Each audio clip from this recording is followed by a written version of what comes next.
Alright, so first we're going to start off this piece of maple here, and we need to make it into a square.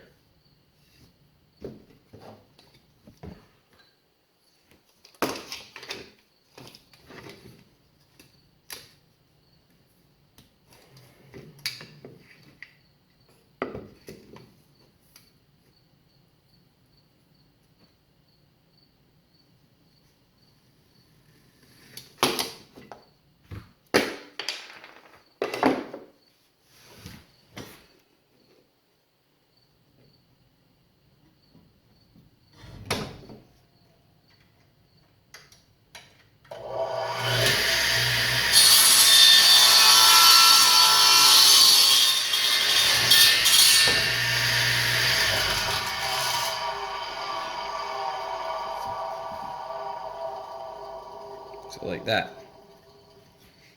Okay, so next we're going to mark the center. Just by drawing a line from corner to corner.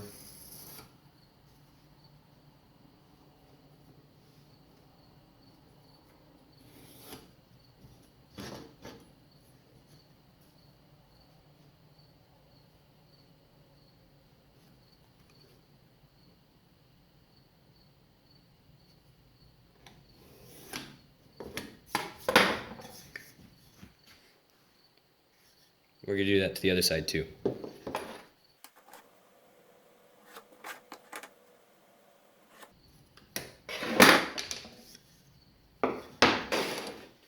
So now that we have the centers marked, take your spur center and put it in the center, like so, and we're going to hammer it into place.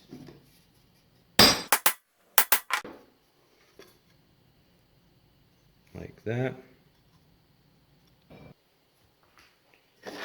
So now that that's pretty well set, we're going to head over to the lathe.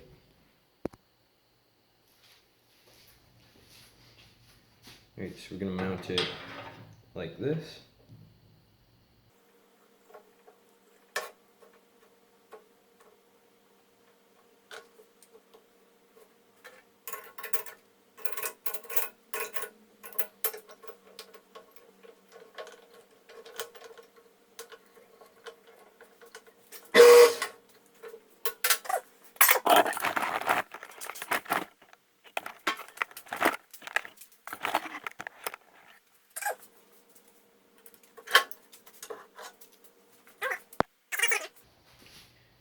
Basically what we're going to do is turn this into a circle by just cutting straight in here with, not this tool, with this tool right here. Remember, anytime you're using power tools, make sure you wear your safety glasses.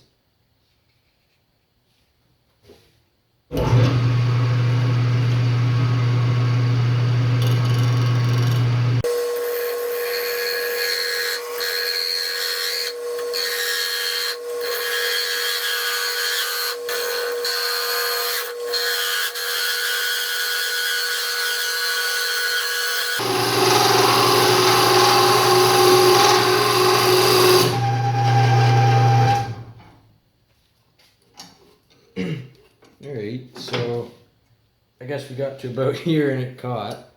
So maybe I'll go sharpen that. Still works. Alright, so I'm going to try a different tool now, see how that works.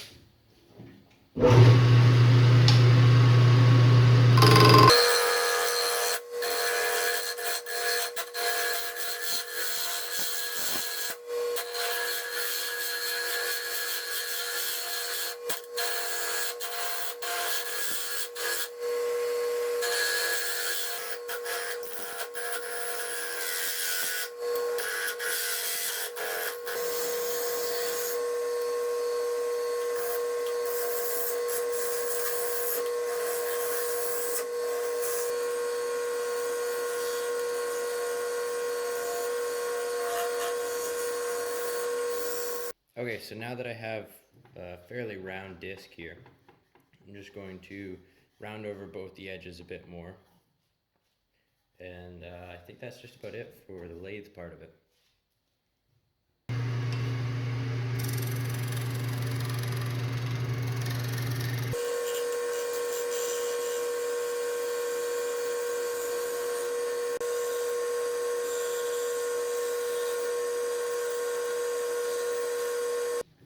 Alright, so I'm finished turning it now. I'm just going to sand it. You're going to start off with some 80 grit.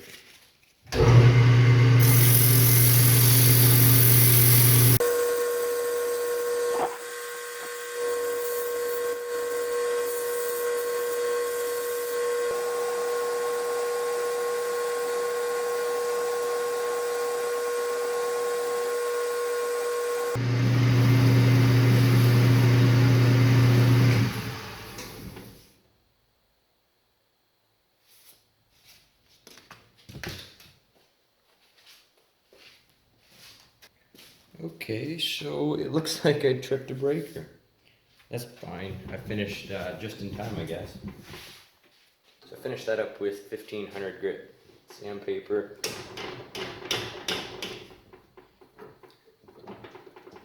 And at that point, really almost don't need any type of finish because it's so shiny from the sandpaper.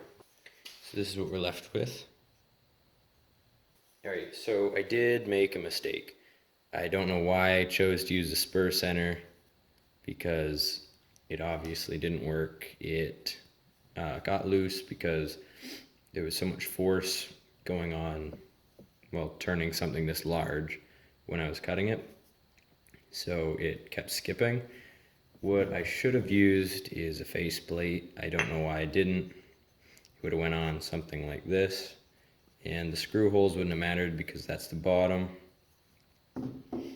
And then I wouldn't have had this monstrosity right here, which is the hole in the top, which really sucks, but once you're displaying something on top of it, like that, or whatever it is, hopefully it'll cover that hole. So the next thing we need to do is drill a hole right here. Now, ideally you'd use a Forstner bit to make a flat bottom hole, but I'm just going to use this to do it. So let's head over to the drill press. Alright, try to ignore the mess in the background over there. But I've got the drill press all set up now, and it'll run right. I'm gonna make sure we clamp this down.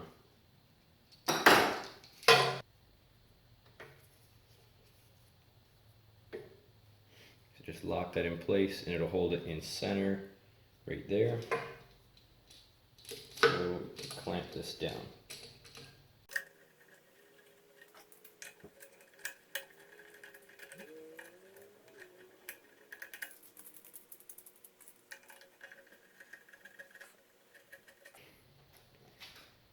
Alright, I did put this piece under there so that I didn't damage the nice smooth surface that we already made.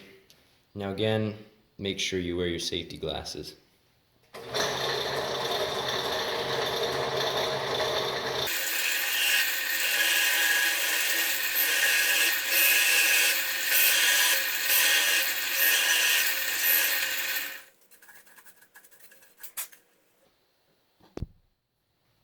Alright, so now I'm going to go ahead and unclamp this.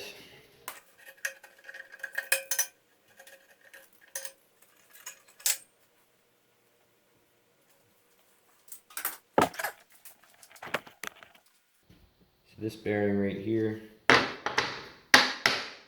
should fit perfect in that hole right there. Just loose. So I'm going to take some epoxy and hold that in there with it. But I'm going to be very careful to make sure that it doesn't touch any of the moving parts, because the whole point of the bearing is to actually move.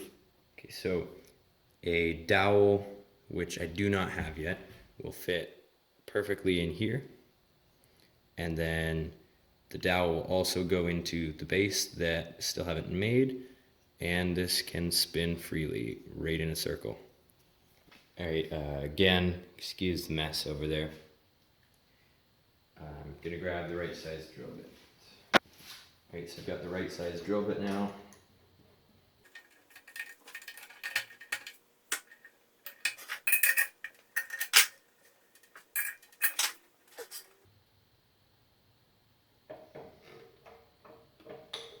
So I should clamp this down, but I'm just gonna hold it.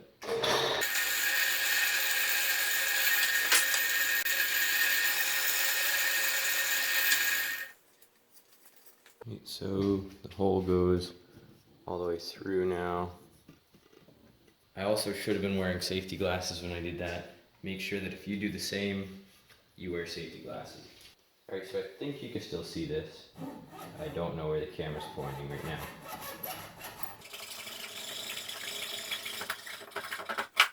Okay. So we're gonna make sure that this fits in the hole on the base.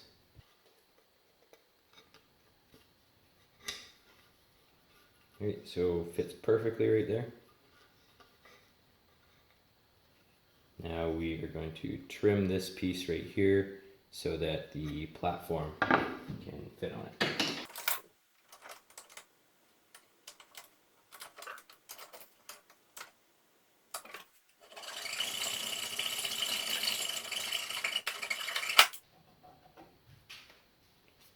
That's really hot. I would suggest something with more teeth, well, less teeth per inch than this, because I'm pretty sure this is meant for metal. Okay, so now that we have this little guy right here, we have the base right here, the platform right here.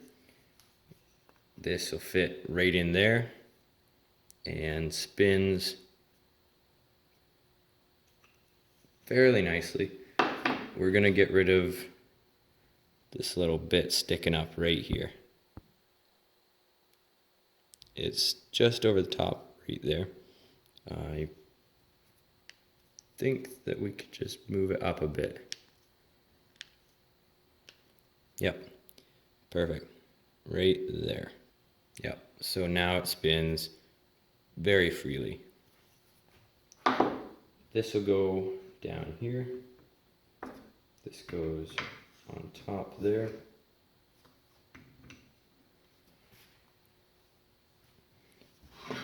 And as you can see, spins around really nicely.